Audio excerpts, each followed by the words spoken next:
अस्सलाम वालेकुम and hi everyone. आज का हमारा टॉपिक है solubility and solubility product of a sparingly soluble salt. उसके बाद हम देखेंगे application of solubility product principle. चलिए, सबसे पहले हमें पता होना चाहिए कि सॉल्युबिलिटी क्या होती है। मान लो आपके पास यू हैव ए बीकर और बीकर के अंदर एक फिक्स्ड वॉल्यूम का एक सॉल्वेंट आपने लिखा, ठीक है, लिया है।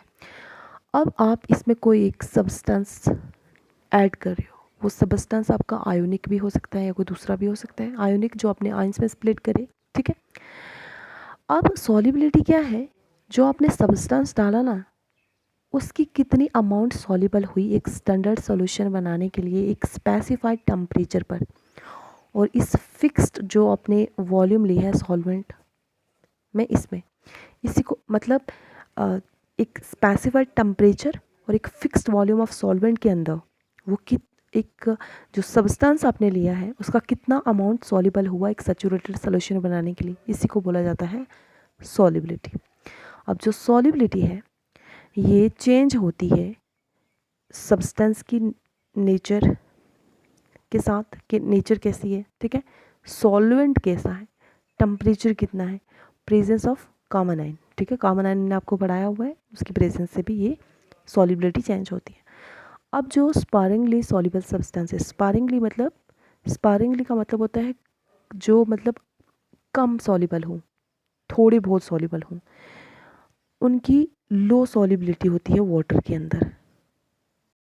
चलिए अब हम लेते हैं सॉल्युबिलिटी प्रोडक्ट कांस्टेंट केएसपी। इसको केएसपी से डिनोट किया जाता है।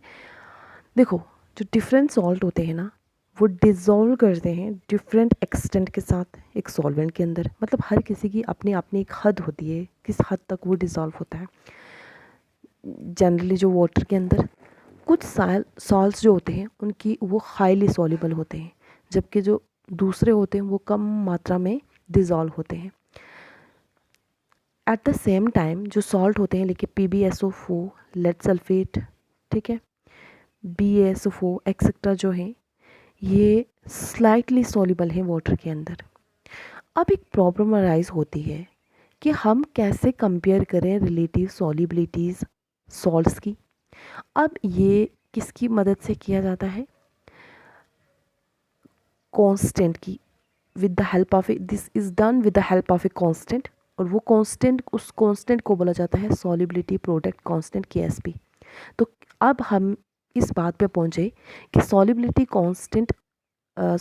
प्रोडक्ट कांस्टेंट की वजह से की हेल्प से हम relative stabilities of the salt compare कर सकते हैं।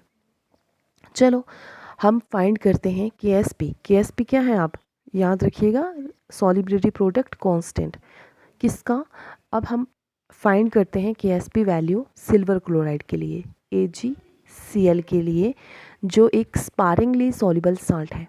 अब जो सॉल्युबिलिटी इक्विलिब्रियम है वो कैसे रिप्रेजेंट किया जाएगा, देखो, AgCl सॉलिड, ठीक है।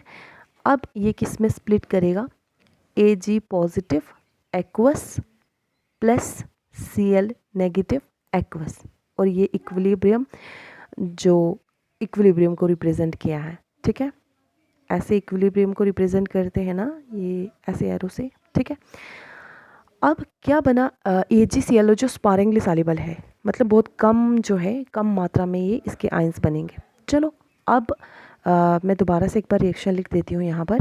AgCl क्या बनाएगा, Ag positive plus Cl negative, जब भी आयंस बन जाएंगे तो एक्वस होंगे, ठीक है, एक्वस।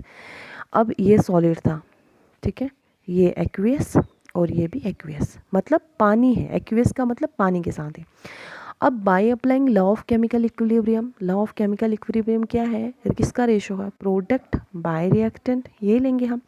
तो K क्या है, equilibrium, chemical equilibrium, by applying law of chemical equilibrium K is equal to Ag positive aqueous और Cl negative aqueous by AgCl solid, ठीक है। अब जो AgCl है ये आपको पता है जैसे स्लाइटली सॉल्युबल है वाटर के अंदर। अब जो कंसंट्रेशन है सॉल्ट का सॉलिड स्टेट में, may supposed to remain as constant as indicated as k dash। देखो अब क्या बोला कि जो जब AgCl होगा सॉलिड फॉर्म में तो ये स्लाइटली सॉल्युबल होगा वाटर के अंदर।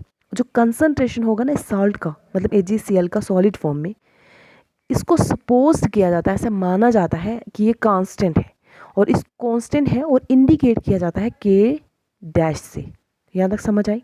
अब देखो हम ये लिख सकते हैं ना, अब दोबारा हम लिख सकते हैं K is equal to Ag positive Cl negative upon इस AgCl की जगह हम के डैश लिख सकते हैं ना, क्योंकि हमने बोला ये कांस्टेंट है, is suppose to be constant, तो इंडिकेट किया जाएगा बाय के डैश।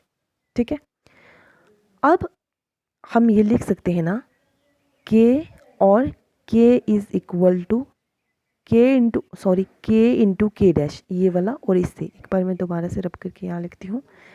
अब देखो के इंटू के डैश इज इक्वल टू के एस पी। ठीक है, और ये किसके बराबर होगा? के S P Ag positive aqueous Cl negative aqueous. ठीक है, अब हम यहाँ से के एस पी को डिफाइन कर सकते हैं कि जो यहाँ पर जो के एस पी है ये कांस्टेंट है, जिसको बोला जाएगा सॉलिबिलिटी प्रोडक्ट कांस्टेंट, और ये किसके इक्वल होगा? ये इक्वल होगा product of the ionic concentration in the saturated salt solution at a given temperature।